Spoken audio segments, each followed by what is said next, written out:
Assalamualaikum warahmatullahi wabarakatuh. Di sini saya akan menjelaskan tentang perkembangan teknologi wadah budidaya ikan yang meliputi perkembangan teknologi wadah budidaya dan wadah budidaya berdasarkan lokasi atau land-based aquaculture dan water-based aquaculture. Perkembangan teknologi untuk budidaya ikan. Yang pertama merupakan kolam. Kolam merupakan perairan yang luasnya terbatas sehingga dibuat dan mudah dikuasai.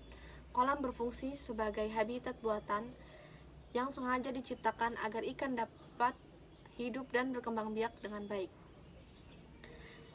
Kolam berdasarkan fungsinya dibagi menjadi 10.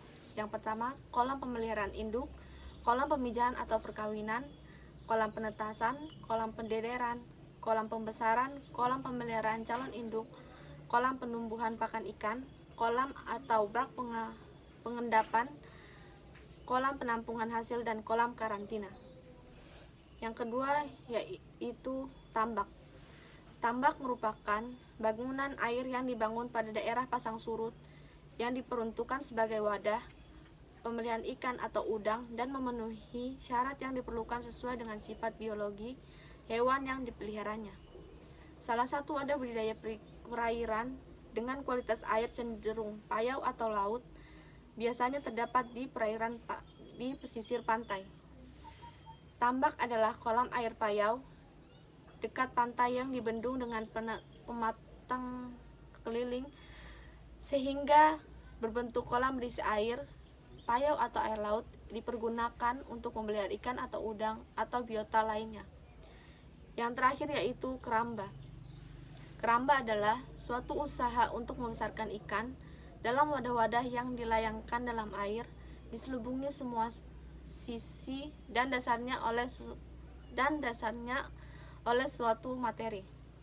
Keramba berfungsi sebagai menahan ikan di dalamnya dengan memungkinkan secara relatif pertukaran air bebas dan pembesaran limbah ke lingkungan air di sekitarnya.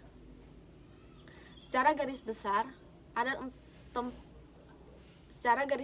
ada 4 tipe budidaya dalam keramba.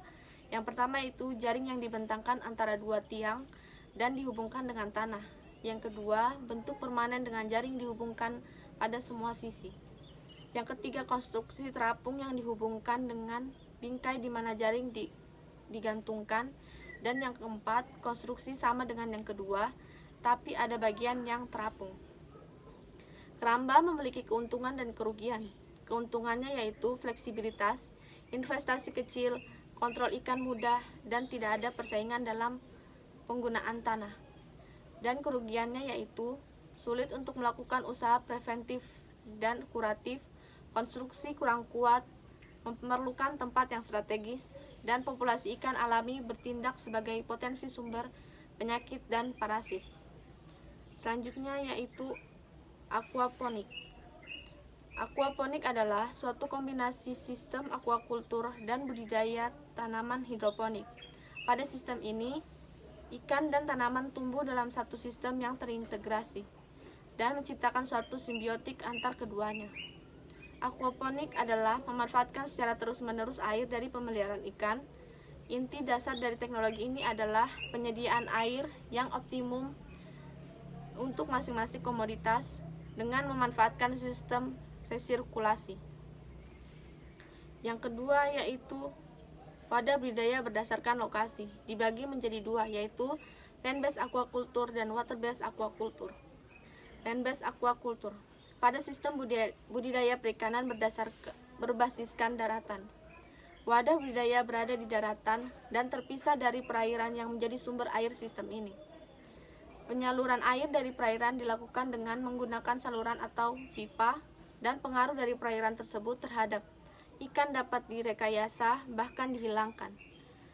Sistem budidaya perikanan yang berbasiskan daratan, tahap pertama dibagi menjadi kolam air tenang, kolam air deras, tambak, bak, akuarium, dan tangki.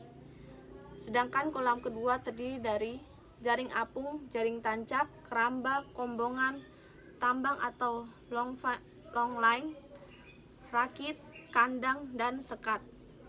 Yang kedua merupakan water-based aquaculture. Pada sistem budidaya perikanan yang berbasiskan air, wadah